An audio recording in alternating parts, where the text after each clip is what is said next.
Nesta noite eu quero cumprimentar a todo o povo de Deus com a paz do Senhor Jesus. Amém, irmãos? Que alegria estarmos aqui na casa do Senhor para juntos adorarmos e exaltarmos o nome do Senhor. Estamos certos de que o nosso Deus está presente aqui neste lugar. E Ele reservou uma palavra especial para falar contigo nesta noite, com seu coração. Para tanto, eu quero vos convidar para que possamos abrir as nossas Bíblias no livro de Jó. Jó, capítulo de número 1. Jó, capítulo de número 1. Nós estaremos lendo a partir do versículo de número 6. A epígrafe deste texto diz assim: Satanás põe em dúvida a sinceridade de Jó. A partir do versículo 6, a palavra do Senhor nos diz: Num dia em que os filhos de Deus vieram apresentar-se diante do Senhor, veio também Satanás entre eles. Então o Senhor perguntou a Satanás: De onde vem? Satanás respondeu ao Senhor: De rodear a terra e passear por ela. E o Senhor disse a Satanás: Você reparou no meu servo Jó? Não há ninguém como ele na terra. Ele é um homem íntegro e reto, que teme a Deus e se desvia do mal.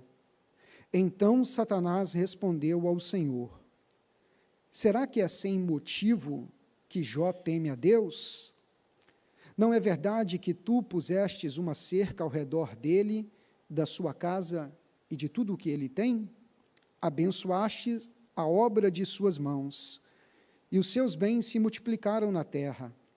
Mas estende a tua mão e toca em tudo o que ele tem, para ver se ele não blasfema contra ti na tua face. Então o Senhor disse a Satanás: Você pode fazer o que quiser com tudo o que ele tem, só não estenda a mão contra ele. Então Satanás saiu da presença do Senhor. Podei-vos assentar em nome de Jesus. Irmãos, eu confesso que eu tenho ficado muito preocupado com o conteúdo de muitas pregações nas nossas igrejas. Cada vez mais eu percebo uma onda de mensagens triunfalistas, antropocêntricas, narcisistas, que estimulam o consumismo em nós, o desejo de obter o sucesso segundo os moldes do mundo, segundo a moldura do mundo, segundo a perspectiva do mundo. E hoje, poucas mensagens falam sobre a humildade, sobre a renúncia, sobre a satisfação, e poucas mensagens abordam a realidade do sofrimento, que é algo inerente à vida de todo ser humano. Todos nós, nesta terra, durante a nossa vida, enfrentamos e enfrentaremos adversidades, lutas, problemas, sofrimentos. E nessa mensagem eu quero falar um pouquinho sobre uma grande querela teológica, uma questão muito sensível dentro da teologia, que é a questão da teodiceia. Por que o justo sofre? Como entender o sofrimento do justo? E o livro de Jó, ele nos oferece uma plataforma muito propícia para explorarmos esta questão e esta temática. O livro de Jó é um grande poema dramático da literatura hebraica. E esse livro narra a história de um homem que foi tentado por Satanás, que recebeu a permissão de Deus, com uma provação permitida pelo próprio Deus. E por trás de toda a história do livro de Jó, há um debate que está sendo travado, e esse debate gira em torno da questão da teodiceia. Por que o justo sofre? Se Deus é onipotente, se Deus é soberano, se Deus controla todas as coisas e tem o domínio de todas as coisas, como o supremo regente, maestro, condutor da história, o grande rei, o rei dos reis, o senhor dos senhores, o soberano dos soberanos, se Deus tem o poder de todas as coisas, como conciliar esse poder infinito, esse controle infinito, essa sabedoria infinita de Deus, diante da maldade, do sofrimento, da dor que se prolifera no mundo e que tem feito tantas pessoas padecer e sofrer. Se Deus é soberano e onipotente, como explicar a maldade no mundo? Como explicar a enfermidade na vida de um cristão? Como explicar tantas questões que nós somos abordados todos os dias? Eu já fui surpreendido com a notícia de caravanas que voltavam do congresso e sofreram um acidente depois de um grande culto, depois de um grande congresso, depois de uma vigília, e muitas pessoas morreram ali. E as pessoas questionam e perguntam, mas eles estavam voltando da igreja, eles estavam vindo da igreja, eles estavam servindo a Deus. Como entender essa questão? Como entender uma enfermidade que se instala na nossa vida, em alguém da nossa família, em alguém que nós amamos? Como conciliar esses problemas, esses sofrimentos, essas enfermidades, essas dores que cotidianamente nos acometem com a soberania de Deus? Como conciliar estas questões? A grande verdade é que um debate é travado no livro de Jó. E nesse debate, os personagens principais, eles tentam explicar a questão. Nesse debate, Jó participa, os seus amigos, Elifaz, Bildade, Zofar, Eliú, todos tentam entender o porquê do sofrimento de Jó. Mas a grande verdade é que Jó, ele não consegue explicar as razões do seu sofrimento. Ele procura a resposta, mas ele não consegue encontrar essa resposta. Sua mulher não entende, os seus amigos não entendem, e há um debate teológico sobre o problema do sofrimento. Na verdade, o livro de Jó, grande parte do livro de Jó é composto de um debate, onde as pessoas tentam entender a questão do sofrimento. E esse livro, ele tem um apelo universal. É um livro que consegue nos tocar profundamente. É um livro que a mensagem atravessa o tempo e as culturas, porque o problema do sofrimento faz parte da experiência humana. Eu estou pregando para pessoas que estão sentadas aqui na igreja, para muitos que estão me acompanhando na internet, e eu sei que você passa por situações difíceis. Você passa por momentos de sofrimento. Então, o sofrimento, ele faz parte da experiência humana. A história de Jó é uma história real. Não é uma parábola, não é uma história fictícia, é uma história real. Provavelmente, a história de Jó, ela se desenvolve, ela se desenrola no período patriarcal. E a gente conclui isso por alguns indícios que a gente consegue perceber lendo o livro de Jó. Por exemplo, Jó, ele aparece no capítulo 1 como aquele que cuida da sua família e cumpre uma função de sacerdote familiar, oferecendo sacrifício pelos seus filhos. Nós sabemos que essa era uma prática muito comum no período patriarcal, porque no período patriarcal, diversas famílias viviam em torno da figura do patriarca. Então, o patriarca, ele era responsável por um clã, por um aglomerado de famílias. E ao cuidar de diversas famílias, dos seus filhos, dos filhos dos seus filhos, dos seus netos, o patriarca, ele reunia em torno de si múltiplas funções. Ele era um chefe militar, ele era um docente, ele era um sacerdote, Era dele a responsabilidade de desenvolver estratégias para defender o seu clã, o aglomerado de famílias que estava sobre a sua responsabilidade dos ataques de outros povos.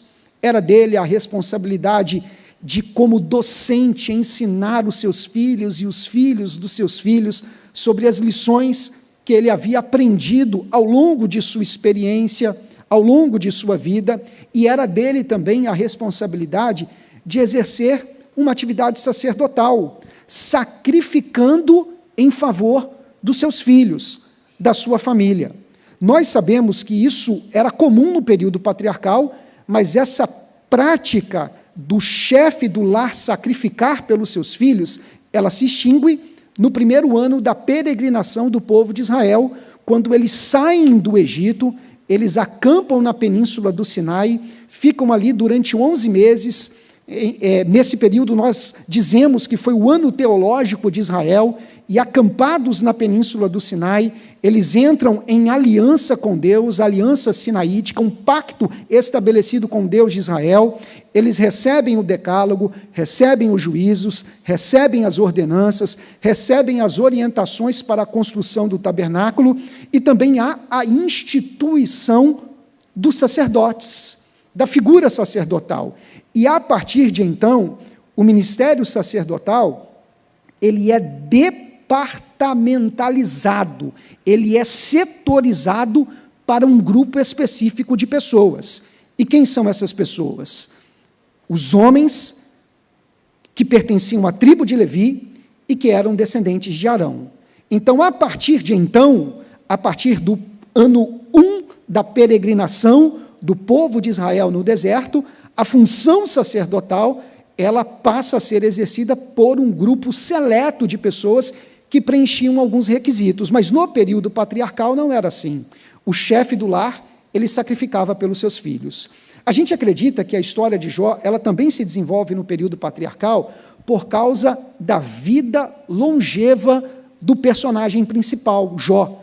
A Bíblia diz no capítulo 42 que Jó viveu 140 anos, uma idade que era muito comum também no período patriarcal. E quando a gente compara Jó capítulo 1 com Gênesis capítulo 13, e fazemos uma comparação da descrição das riquezas de Abraão com a descrição das riquezas de Jó, a gente vai perceber que no período patriarcal, a riqueza era mensurada pela quantidade de animais.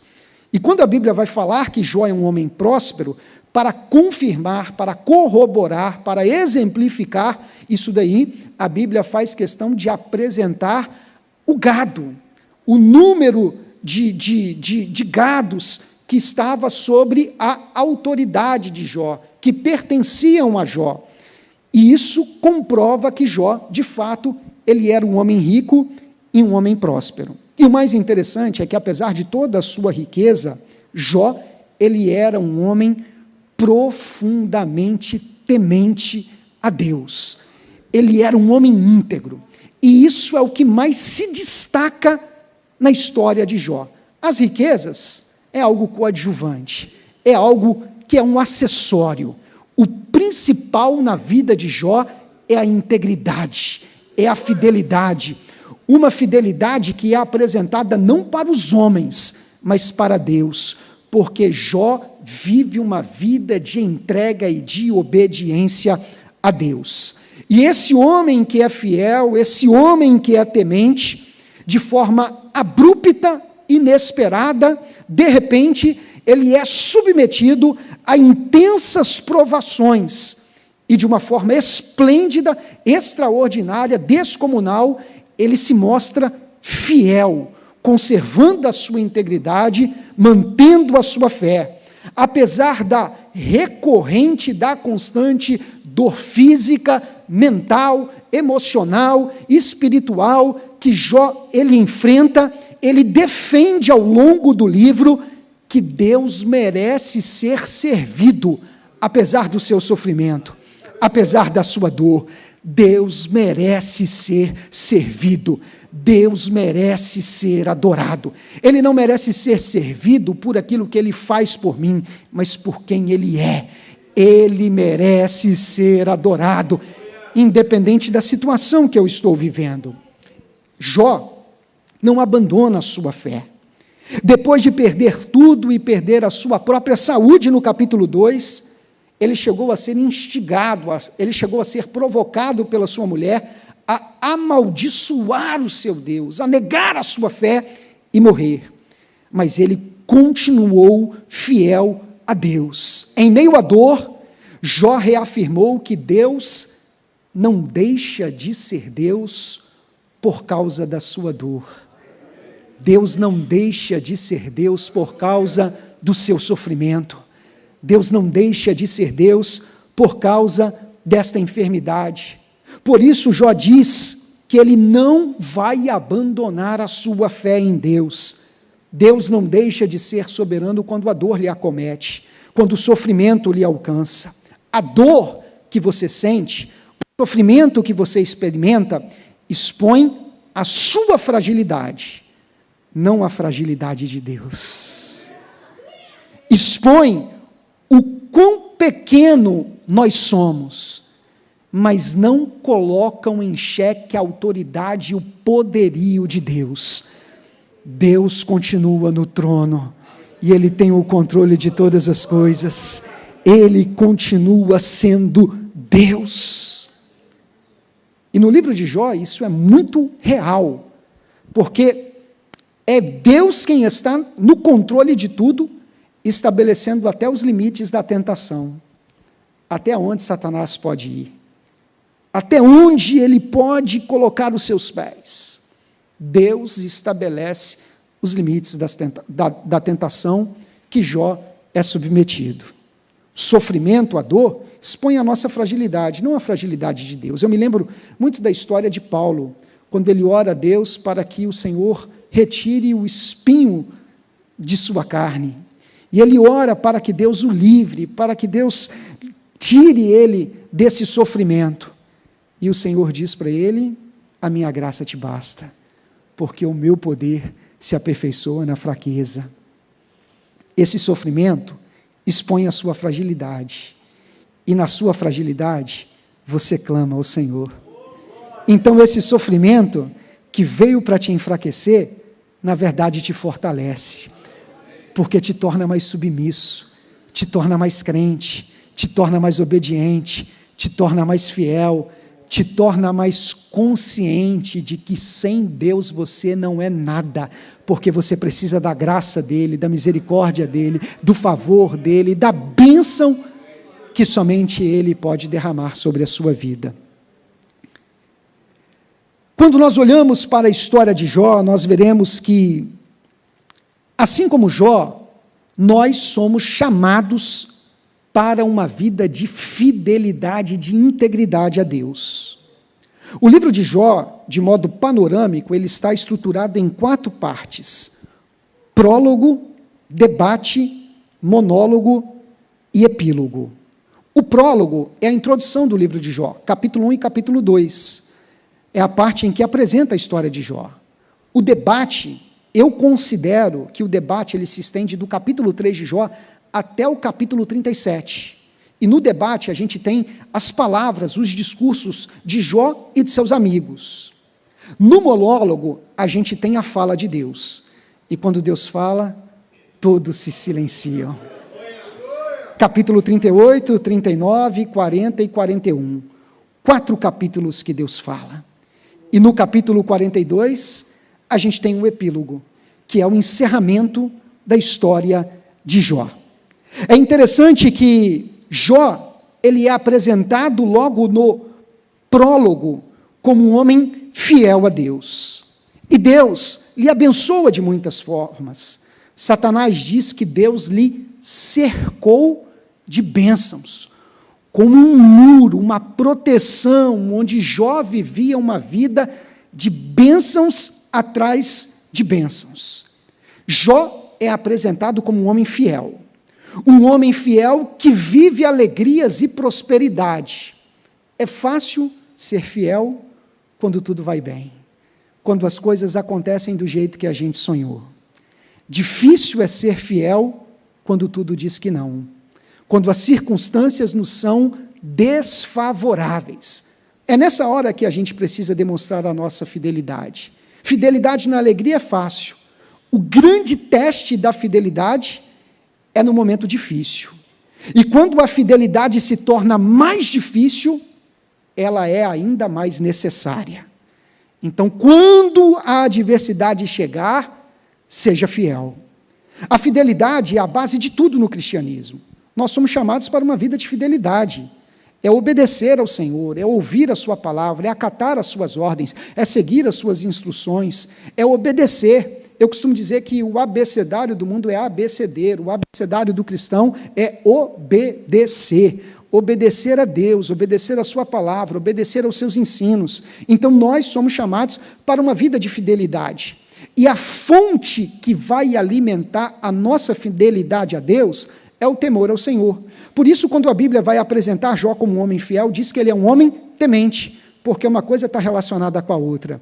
Quando nós praticamos e cultivamos o temor, nós vivemos uma vida de fidelidade, porque o temor reverente a Deus é a chave para a fidelidade em quaisquer situações. Se você teme a Deus de todo o seu coração, você vai ser fiel. E a Bíblia nos chama para uma vida de fidelidade, mesmo diante das mais intensas provações. O que a Bíblia diz lá em Apocalipse, no capítulo 2, no versículo 10? Ser fiel até a morte, e dar-te-ei a coroa da vida. Não é ser fiel somente até o fim da vida, mas é ser fiel mesmo diante da possibilidade de morrer pela fé que você professa. É ser fiel diante do martírio, porque fidelidade exige entrega absoluta e não apenas parcial. Tem gente que quer servir a Deus com uma entrega apenas de 50%. Deus exige totalidade. Isso é integridade. Integridade tem a ver com integralidade. É me dedicar totalmente ao Senhor. É devotar a minha vida a Deus. E a Bíblia diz que aquele que é fiel, que persevera na aprovação, Tiago fala isso no capítulo 1, no versículo 2, depois de aprovado, ele receberá a coroa da vida que Deus preparou para aqueles que o amam. Então, em outras palavras, vale a pena ser fiel, porque no fim nós receberemos a coroa da vida, irmãos. Seremos abençoados por Deus. Eu gosto da história de Jó, porque quando a Bíblia faz questão de apresentar a fidelidade de Jó, a Bíblia também faz questão de expor as limitações de Jó. Porque, às vezes, a gente corre o perigo de achar que fidelidade é perfeição.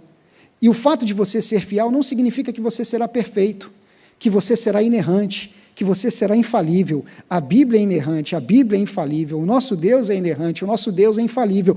Nós somos seres humanos, falhos, nós temos as nossas limitações.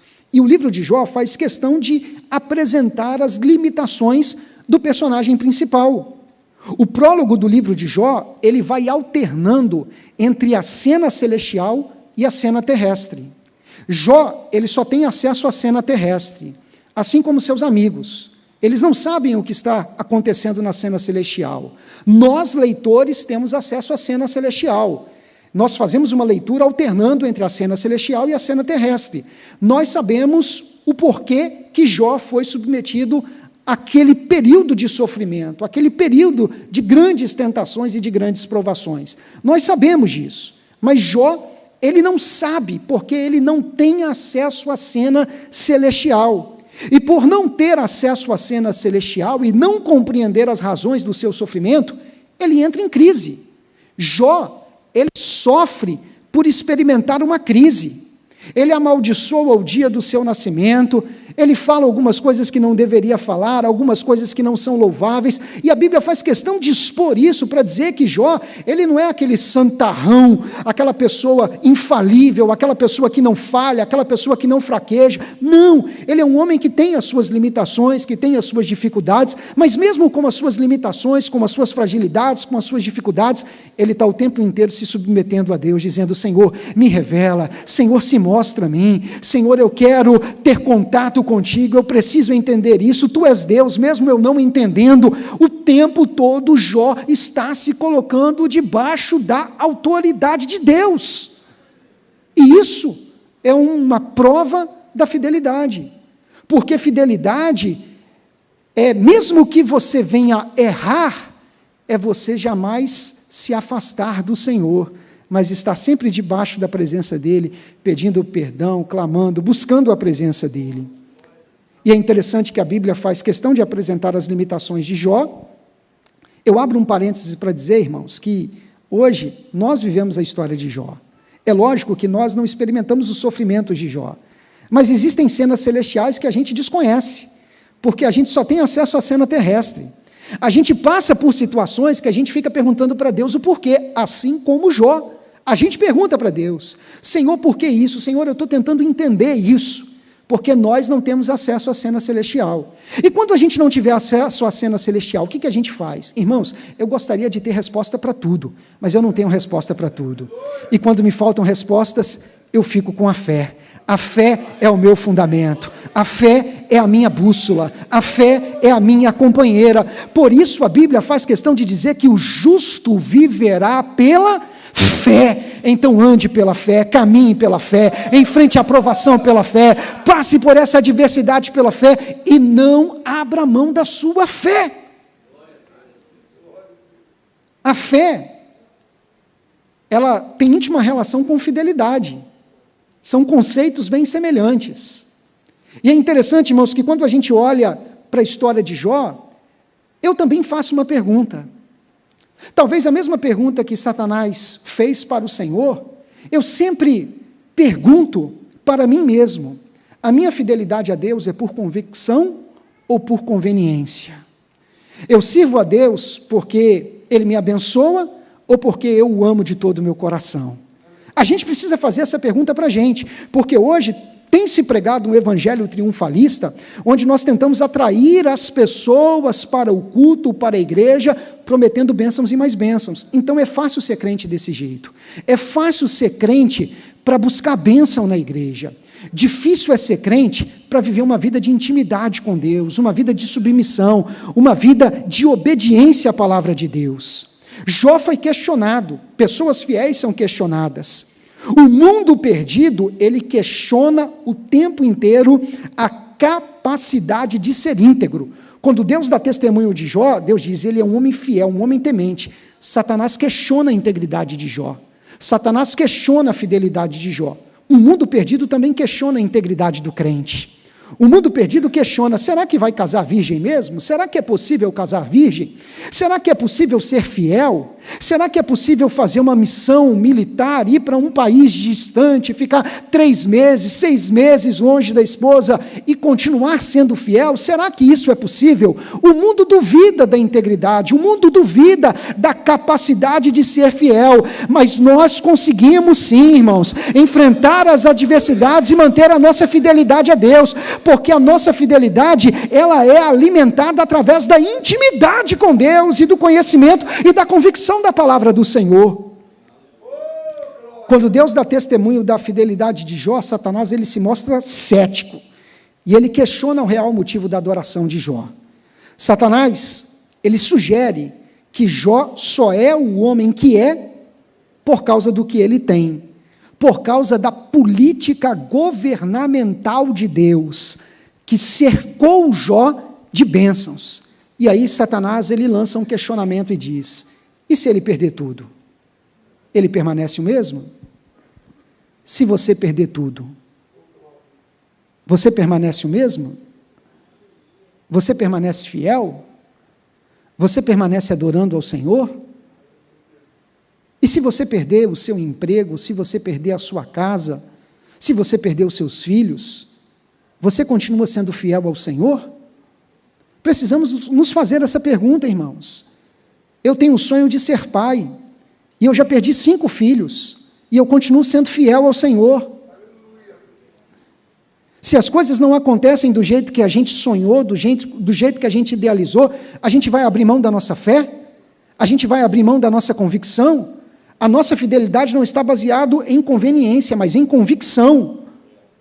Satanás acusou Jó de uma adoração interesseira, e ele fez uma acusação dupla, porque ao mesmo tempo em que ele acusa Jó de uma adoração interesseira, ele acusa Deus de subornar, de comprar o louvor e a adoração do homem.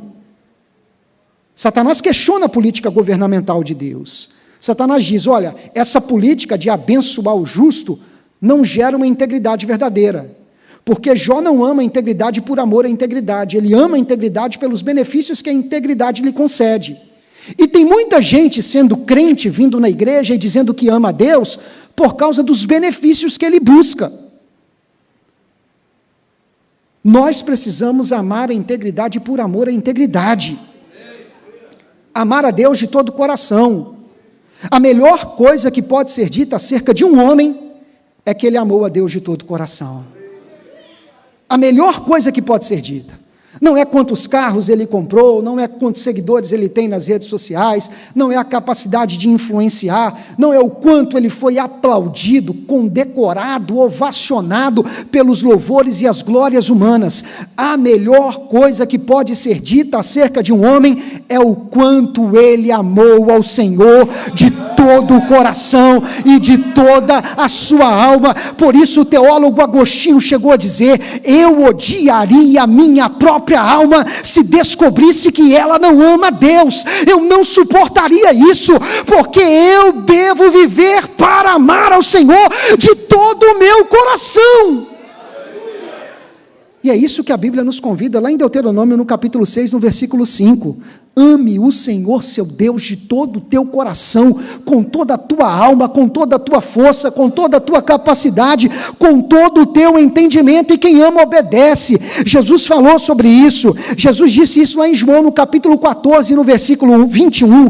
Ele diz, quem me ama, segue, obedece os meus mandamentos. Aquele que me ama será amado do meu Pai, e eu também o amarei, e me revelarei a ele. Quem ama ao Senhor obedece, e quem ama ao Senhor, ele recebe revelações de Deus, ele tem intimidade com Deus, ele acessa o coração de Deus, ele sente a presença de Deus, oh, aleluia, no íntimo do seu coração. A nossa fidelidade, irmãos, a nossa integridade, ela precisa resistir às provações, porque nós seremos provados. Pessoas fiéis são provadas, pessoas fiéis enfrentam perdas, pessoas fiéis sepultam pais, pessoas fiéis sepultam filhos, pessoas fiéis sepultam cônjuges, pessoas fiéis ficam desempregadas, pessoas fiéis passam por situações difíceis, pessoas fiéis às vezes são acometidas com doenças, com câncer e tantas outras doenças. A gente precisa entender, irmãos, que aqui nessa terra, a gente ainda não tem um corpo glorificado, o nosso corpo ele é corruptível, e ele está exposto a todas essas debilidades. Então, pessoas fiéis enfrentam provações, assim como Jó. A vida próspera do temente Jó, ela sai de cena, e ela dá lugar a um ciclo de reveses, há um ciclo de derrotas, de eventos adversos. Rapidamente há uma mudança de imagem. No capítulo 1 do livro de Jó, a imagem da alegria dá lugar à tristeza. A imagem da saúde é substituída pela enfermidade no capítulo 2. Os banquetes são interrompidos pelo luto diante da morte dos seus filhos. A riqueza de Jó é saqueada. E Jó, ele vê a sua vida virar de cabeça para baixo. Thomas Brooks chegou a dizer que os santos também têm os seus momentos de inverno. Os santos também enfrentam situações difíceis. João Calvino diz que quando nós somos adotados em Cristo, nós somos destinados ao matadouro. Olha para a pessoa que está do seu lado e diz, não é para as riquezas e para a glória desse mundo, é para o matadouro.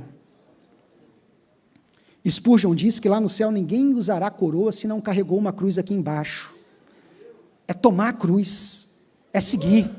O evangelho que precisa ser pregado é o evangelho da cruz, é o evangelho da adversidade, é o evangelho da dificuldade, é o evangelho onde eu serei testado, onde eu serei provado, onde eu enfrentarei dores, eu enfrentarei adversidades, mas a minha fé estará tão fortalecida no evangelho, que eu não abandonarei as minhas convicções diante dos reveses deste mundo. A gente vai passar por provações, e também por tentações. Tentação é diferente da provação. A provação visa o nosso crescimento. A tentação vem de Satanás e visa a nossa queda. Só que o mesmo Deus que coordena a provação, Ele também dá permissão para Satanás nos tentar. Isso é bíblico, irmãos. Jó, capítulo 1. Satanás só tentou Jesus no deserto, em Mateus capítulo 4, porque ele recebeu permissão da parte de Deus. E o que fazer diante das provações? O que fazer quando a gente enfrentar situações difíceis? Em primeiro lugar, não troque o louvor pela blasfêmia. Satanás disse, olha, se o Senhor tirar tudo dele, tu verás que ele vai blasfemar de ti. A blasfêmia é o oposto da adoração. Na adoração você bendiz, você exalta, você glorifica. E na blasfêmia você maldiz, você ataca o Senhor, ataca o caráter de Deus.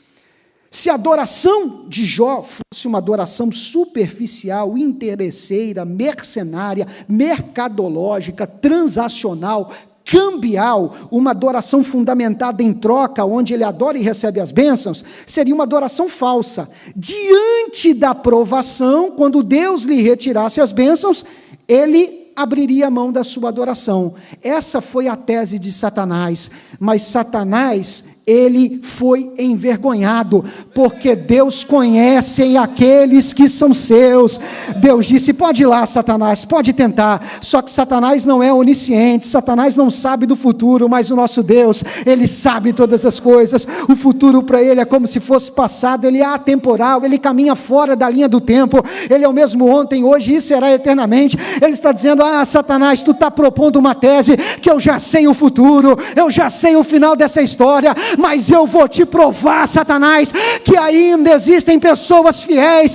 Então vai lá, estende a tua mão, tira as riquezas dele, só não toca na vida, mas você vai ver que ele não vai blasfemar contra mim. E é isso que acontece. A vida de Jó vira de cabeça para baixo, e no final do capítulo 1 ele adora o Senhor. No final do capítulo 1, a Bíblia diz que ele diz, nu saí do ventre da minha mãe, e nu voltarei. O Senhor deu, o Senhor tomou. Bendito seja o nome do Senhor.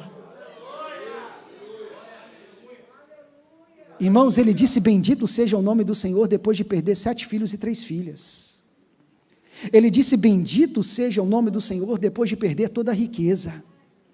Bendito seja o nome do Senhor. Matthew Henry diz que muita coisa estava em jogo naquele momento, no capítulo 1, quando Satanás faz o desafio. Satanás afirmou que não existia devoção verdadeira e sincera da parte do homem. Havia uma tese em confronto, a tese de Satanás e o testemunho de Deus. Mas Deus conhece todas as coisas e ele sabia que Jó era fiel.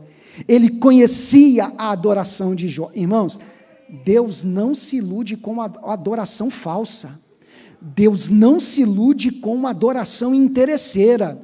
Deus não se ilude com adoração cambial. Chegar aqui na igreja, levantar as mãos, fazer força para derramar uma lágrima, achando que isso vai comover a Deus, vivendo no pecado, vivendo uma vida dupla, vivendo em desobediência ao Senhor, essa adoração não chega até os céus. Por isso Jesus diz que os verdadeiros adoradores adorarão o Pai em espírito e em verdade.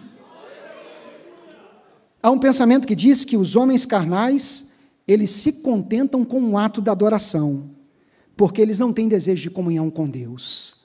Tem muita gente que vem para a igreja e se contenta com um ato da adoração, com cantar, ouvir a música, sentir as emoções do louvor, e ele acha que isso é adoração. Irmãos, adoração é ter comunhão com Deus. E ter comunhão com Deus, a gente só consegue isso através de uma vida de santidade, de uma vida de renúncia, de uma vida de obediência, de uma vida de submissão à palavra do Senhor. A gente vem na igreja, a gente adora. A adoração é uma ferramenta, o fim é a intimidade com Deus, é a comunhão com Deus. Nós não nos contentamos com o ato da adoração, nós queremos o Senhor, nós queremos acessar o coração de Deus, como a corça suspira pelas torrentes de água, a nossa alma tem sede do Deus vivo. A gente vem para a igreja não para assistir o culto, não para ver o louvor como espectadores, a gente vem à igreja para tocar o coração de Deus, para buscar mais intimidade com Deus.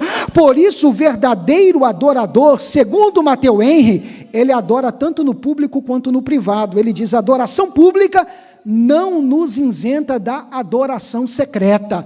Tem crente que só se contenta com a adoração pública na igreja, mas o verdadeiro adorador, ele chega em casa, ele dobra o joelho, ele clama, ele ora, ele abre a Bíblia, porque ele está em busca de intimidade com Deus, ele quer comunhão com Deus, e a verdadeira adoração é a resposta obediente à palavra de Deus. E quando você vive isso, quando você obedece à palavra do Senhor, quando você experimenta a intimidade com Deus, fundamentada numa adoração verdadeira, oh meu irmão, é uma coisa extraordinária. A sua alma se satisfaz, a aprovação não abala a sua fé, porque você está firmado na rocha que é o Senhor.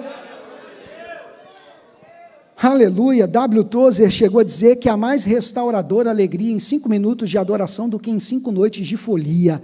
Quem vem aqui e em 5 minutos adora a Deus de todo o coração e acessa o coração de Deus, você sai daqui renovado, restaurado, vitaminado, bombado, cheio de Deus, pronto para enfrentar a provação, pronto para enfrentar a adversidade. Por quê? Porque você acessou o coração de Deus, e quem acessa o coração de Deus não sai da mesma forma que entrou, sai completamente revigorado, pronto para enfrentar a luta que for, mas não abrirá mão da sua fé. Quando enfrentar a provação, o que nós devemos fazer, irmãos? Ainda que você perca tudo, não perca a fé. Jó perdeu tudo, mas não perdeu a fé. O capítulo 1, ele perdeu os filhos, ele perdeu as suas riquezas. No capítulo 2, ele perdeu até a sua saúde. E a gente vai percebendo, ao longo da narrativa do livro de Jó, que os testes eles vão se intensificando. Cada prova que vem, o golpe é ainda maior. Jó perdeu tudo em um dia, mas não perdeu a sua fé. Ele adorou ao Senhor. Ele perdeu, no capítulo 2, inclusive a sua saúde. A Bíblia diz que depois que Satanás ele tem o seu primeiro plano frustrado, ele se apresenta novamente diante de Deus e ele formula uma segunda tese, tentando virar o jogo.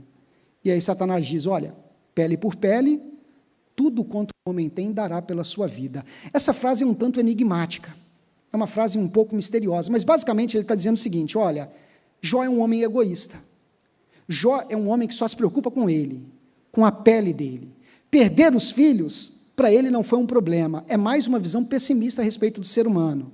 Perder as riquezas, perder os filhos, não é um problema tão grave, porque no final, todo homem só se preocupa consigo mesmo, com o seu eu. Todo homem vive um tipo de egolatria. Essa é a tese de Satanás. E aí Satanás diz: deixa eu tocar na saúde dele, e tu verás se ele não blasfema de ti, se ele não abre mão da fé. Satanás acusa Jó de egoísmo. E ele toca então em Jó. Deus permite, mas diz: só não tire a vida. E a gente sabe que Satanás sai da presença de Deus e vai lá e lança tumores em Jó, da cabeça à planta dos pés. Ele é acometido de doenças, de tumores, mas ele ainda continua sendo fiel, porque ele entendeu que a enfermidade mostra quem ele é, um ser frágil, mas não coloca em xeque a autoridade de Deus. Deus continua sendo soberano. mesmo diante da enfermidade. Matthew Henry, ele diz que algumas vezes Cristo vê que a gente precisa mais da doença para o bem da nossa alma do que da saúde para o bem do nosso corpo.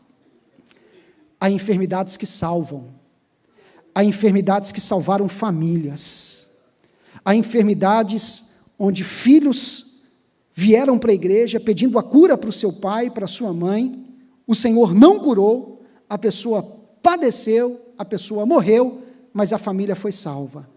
Deus tem os seus caminhos, irmãos.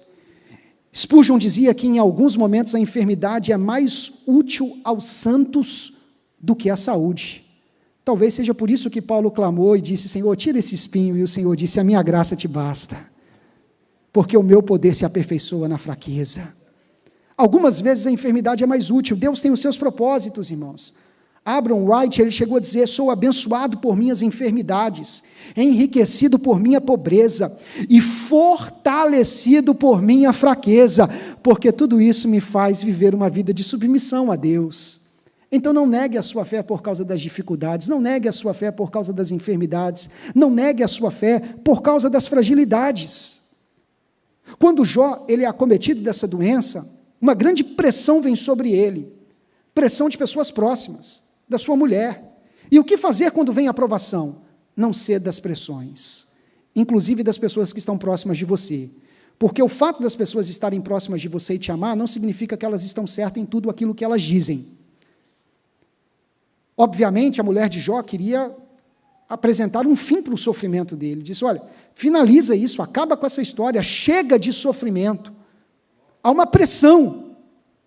Ela diz: amaldiçoa o teu Deus e morre. Mas Jó, ele insiste em servir ao Senhor.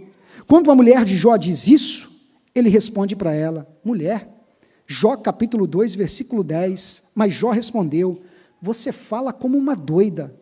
Temos recebido de Deus o bem, por que não receberíamos também o mal? Em tudo isso, Jó não pecou com os seus lábios. Ele insistiu em obedecer, em permanecer submisso ao Senhor. E o que nós aprendemos com todas as provações que Jó viveu? A gente aprende algumas lições. A primeira lição que eu destaco aqui é que amigos podem falhar, mas Deus não falha. Olha para a pessoa que está do seu lado e diz: amigos podem falhar, mas Deus não falha. É interessante que quando Jó ele está sofrendo, 3 amigos vêm de longe para visitá-lo. Esses amigos permanecem em silêncio absoluto ali num espaço de 7 dias, observando o sofrimento de Jó.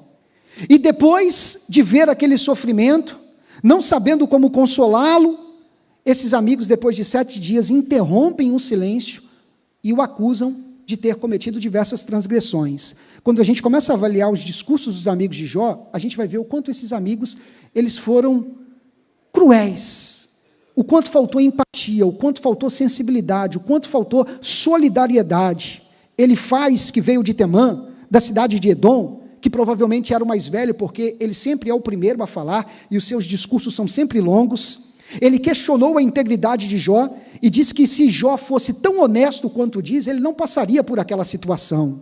Bildade, que foi o segundo a falar, ele depreciou a autodefesa de Jó, e insinuou que a tragédia imposta sobre os seus filhos foi provocada por eles. Deste modo, eles receberam a devida paga pelos seus pecados. Olha que palavra cruel para falar para um homem que acabou de perder os seus filhos. Zofar, ele foi indiferente.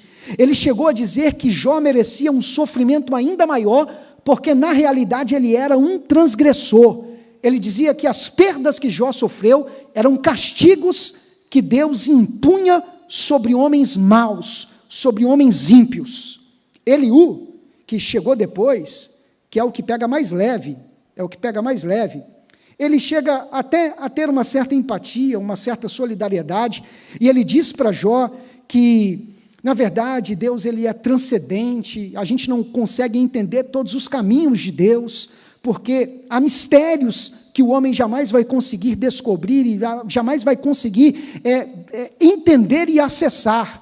E ele chega a fazer essa tese de um Deus transcendente, mas ao mesmo tempo ele apresenta um Deus soberano, mas distante, que não pode ser acessado, um Deus impassível, um Deus que não se relaciona com seus filhos. Ele chega a propor isso. Há muitas teses em jogo, e Jó aprendeu na pele que o silêncio de Deus não é abandono. Olha para a pessoa que está do seu lado e diz: o silêncio de Deus não é abandono. Do capítulo 3 ao capítulo 37, Deus ficou em silêncio. Jó conversa, seus amigos debatem, há réplicas e tréplicas, as pessoas tentando entender o porquê de tudo aquilo, e Deus permanece em silêncio. Mas no capítulo 38, Deus se manifesta. E quando Deus se manifesta, Jó queria respostas. Ele chegou a pedir por respostas, mas Deus não traz respostas. Deus traz perguntas retóricas, uma série de perguntas retóricas, uma atrás da outra, aquelas perguntas clássicas: aonde estava tu quando eu estava lançando os fundamentos da terra? Aonde estava tu quando eu fixei as estrelas no céu? Aonde estava tu quando... E o Senhor vai fazendo perguntas para Jó, perguntas sobre a origem da criação, sobre a grandeza do universo. Jó queria respostas, mas Deus traz relacionamento por meio de perguntas. Talvez você veio até a igreja buscando respostas, e Deus está aqui para se relacionar contigo. Ele está aqui para falar contigo, para se manifestar na sua vida. Ele está aqui para ser o seu Pai, o seu Deus, o seu Senhor. O objetivo da avalanche de perguntas retóricas de Deus a Jó, das interrogações, é tirar de Jó a confiança na sua própria sabedoria. Deus está ensinando Jó. O Todo-Poderoso convida Jó a formular respostas, só que Jó não tem respostas para as perguntas, ele se sente apequenado, ele se sente impotente. A consciência de Jó se desperta para reconhecer o mistério, a complexidade e a impenetrabilidade do mundo que Deus criou, do governo de Deus, das decisões de Deus, dos mistérios de Deus. Jó entende que isso tudo permanece, às vezes, não compreendido pelos homens. Então Jó, ele entende que ele não vai ter resposta para tudo, ele pode até não ter resposta, mas ele vai ter a presença de um Deus na vida dele, o ajudando, se manifestando a ele, porque Deus se manifesta a Jó. E quando Deus se manifesta a Jó, cai por terra a tese de Eliú, de um Deus impassível, que não se preocupa com seus filhos. Eu tenho uma palavra de Deus para você: Deus se preocupa contigo. O teu sofrimento é importante para o Senhor. Se é importante, porque ele não acaba, porque ele tem um propósito nisso. As cenas celestiais que a gente não conhece, mas esse sofrimento está sendo o caminho de Deus para te endireitar, o caminho de Deus para te aprumar, o caminho de Deus para te purificar. A Bíblia diz que o crisol prova a prata, o forno prova o ouro, Provérbios 17:3, mas o Senhor prova os corações. O sofrimento, irmãos, ele mostra quem somos. Quando eu olho para o livro de Jó, eu vejo que o sofrimento revela quem somos. Alguns se perdem no sofrimento e outras pessoas são restauradas. Eu já vi gente se perder diante de um sofrimento, mas eu já vi pessoas passar por um sofrimento ainda maior e serem restauradas por Deus. Sabe por quê? Porque no fim, o sofrimento é o teste que vai mostrar o nosso fundamento. Se a nossa vida com Deus é uma vida superficial, ou se a nossa vida com Deus é uma vida com fundamento, é uma vida com profundidade. Jó, ele aprendeu algumas lições, e ele fala sobre isso no final. Jó, capítulo 42, versículo 2, ele diz: Senhor, na verdade ele diz isso em Jó, capítulo 42, do versículo 2 ao 6, ele diz: bem sei que tudo tu podes, e nenhum dos teus planos pode ser impedido. Deus pode todas as coisas. E o pode todas as coisas pode até permitir esse sofrimento na sua vida. Deus pode todas as coisas. Quem é este que sem conhecimento encobre o conselho? Por isso relatei o que não entendia. Sabe o que Jó está falando? Jó está dizendo, desculpa, Senhor, falei besteira. Falei o que não entendia. Tentei explicar uma coisa que foge ao meu conhecimento. Desculpa, Senhor, falei algumas asneiras. Falei alguns impropérios, algumas coisas que eu não deveria falar. Coisas que para mim eram inescrutáveis, que eu não entendia. Escuta-me, pois, e eu falarei. Eu te perguntarei e tu me ensinarás. Com o ouvido dos meus ouvidos ouvi, mas agora os meus olhos te veem. Por isso me abomino e me arrependo no pó e na cinza. Irmãos, Jó reconheceu que ele não era perfeito. Ele se arrependeu de ter cometido muitos equívocos.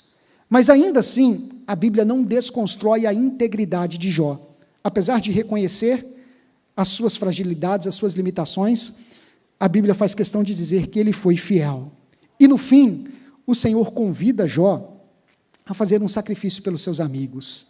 E quando ele recebe esse desafio, quando seus amigos pedem para que Jó sacrifique por eles, Jó, ele ainda estava no período de provação, ele ainda estava com as enfermidades, ele ainda estava no período de dificuldade, e Jó mostrou que além de temer a Deus e de ser íntegro, ele era um homem bom, um homem que estava disposto a perdoar aqueles que erravam, e ele sacrifica pelos seus amigos, e a Bíblia diz que quando ele sacrifica pelos seus amigos, o Senhor muda o cativeiro de Jó. O Senhor mudou a história de Jó. Sabe o que eu acho mais lindo da história de Jó? É que Jó não permitiu que o sofrimento que ele passou o azedasse, deixasse ele amargo. Eu sei que às vezes a gente passa por situações difíceis na nossa vida e a gente tem que ter muito cuidado para essas situações não deformarem o nosso caráter, não tirarem de nós a nossa alegria, a nossa identidade, o nosso espírito serviçal, a nossa vontade de ajudar, a nossa vontade de servir, a nossa vontade de perdoar, a nossa vontade de ser crente. Não deixa o sofrimento da vida te azedar, mas esteja disposto a abençoar as pessoas, esteja disposto a perdoar. A Bíblia diz que Deus viu o arrependimento de Jó, e Deus viu também o perdão que ele demonstrou, e arrependimento e liberação de perdão é a fórmula correta para a restauração. Diga comigo, arrependimento e liberação de perdão é a fórmula correta para a restauração. Então se livre de tudo aquilo que tem te apequenado, de tudo aquilo que tem tentado amargar a tua vida com Deus, a tua vida na igreja, a tua vida com o próximo, a tua vida com a tua família, a tua relação consigo mesma. Libere o perdão, seja leve, peça ao Senhor, Senhor, me liberta disso, Senhor, eu quero viver tudo que o Senhor sonhou para mim, tudo que o Senhor projetou para mim, eu quero reconhecer as minhas limitações, eu quero reconhecer as minhas fragilidades, eu quero liberar perdão para todas as pessoas que me machucaram. Eu não quero viver uma vida azeda, mas eu quero ser um cristão leve, um cristão feliz, um cristão abençoado, um cristão otimista, e eu quero viver a restauração que o Senhor tem para mim. E a Bíblia diz que o Senhor abençoou Jó com o dobro de tudo que ele tinha. E aqui eu tenho uma palavra especial para alguém que já perdeu alguém que você ama. Quando a gente olha o texto final de Jó, a gente vai ver que Deus abençoou ele com o dobro de tudo. O dobro dos camelos, o dobro das ovelhas, o dobro dos bois, o dobro das jumentas. Ele tinha 7.000 ovelhas e no final passou a ter 14.000 ovelhas. Ele tinha 3.000 camelos e no final passou a ter 6.000 camelos, ou seja, o dobro de tudo. Mas antes ele tinha 7 filhos e 3 filhas. E quando a Bíblia diz que o Senhor restaurou a sorte de Jó e lhe deu o dobro de tudo, na nossa ótica a gente vai pensar, se ele teve o dobro de tudo, e ele tinha 7 filhos e 3 filhas, ele tem que ter 14 filhos e 6 filhas. Mas a Bíblia diz que ele recebeu 7 filhos e 3 filhas. Jó capítulo 42, versículo 13. E aí a gente pergunta, mas e aí? Não foi o dobro de tudo? De fato foi o dobro de tudo, porque a quantidade dos filhos dele também dobrou, Os filhos anteriores não foram extintos, mas foram levados para estar com o Senhor, porque a gente presume a existência deles na eternidade. Os bens materiais a gente perde, mas a alma, essa parte para estar com Deus. E na eternidade eu tenho certeza que Jó estará com seus 14 filhos reunidos e as suas 6 filhas reunidas. Eu creio nisso. Então os filhos que você perdeu, na verdade você não perdeu. O Senhor levou para estar com eles. E um dia você vai encontrá-los na eternidade e na glória. Creia nessa palavra, irmãos. Eu quero orar por você nesta noite. Feche os teus olhos. Se a gente tem alguma dificuldade aqui para viver esta fidelidade, se alguém passando por lutas e por provações, eu quero orar para que o Senhor te fortaleça, no íntimo do seu coração, que o Senhor lhe dê força, para que você possa enfrentar essa adversidade e essa provação. Senhor, nosso Deus e nosso Pai, diante da Tua presença nós nos colocamos. Nós queremos apresentar os Teus filhos que estão aqui e ouviram essa palavra. Senhor, assim como Jó, às vezes nós não entendemos o porquê das lutas que nós enfrentamos e às vezes nós também entramos em crise. Por isso, Senhor, assim como Jó, em primeiro lugar nós pedimos perdão ao Senhor e pedimos que o Senhor nos ajude nas nossas fraquezas.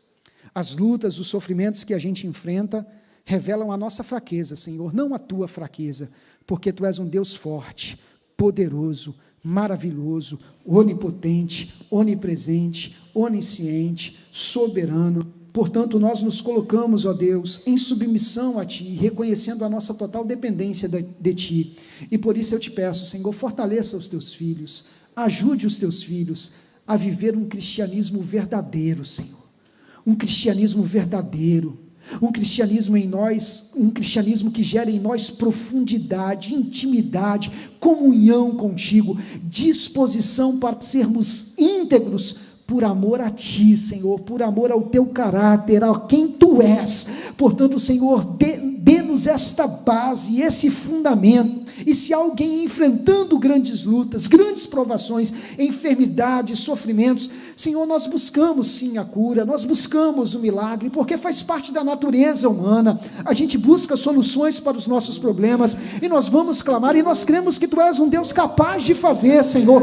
Mas nós também estamos aqui para dizer que estamos prontos para obedecer ao Senhor, seja qual for a Tua vontade, seja qual for a Tua decisão. Nós sabemos que para tudo o Senhor tem um propósito, e os Teus planos não são planos de morte, não são planos de destruição, mas são planos de bênçãos para as nossas vidas, ainda que para acessar esses planos, às vezes nós passamos por situações difíceis, por desertos na vida, por caminhos de tribulação, mas nós sabemos que todas as coisas cooperam para o bem daqueles que amam ao Senhor. Portanto, eu te peço, Senhor, fortaleça os Teus filhos, em nome de Jesus. Que Deus nos abençoe. Amém. Aleluia, aleluia.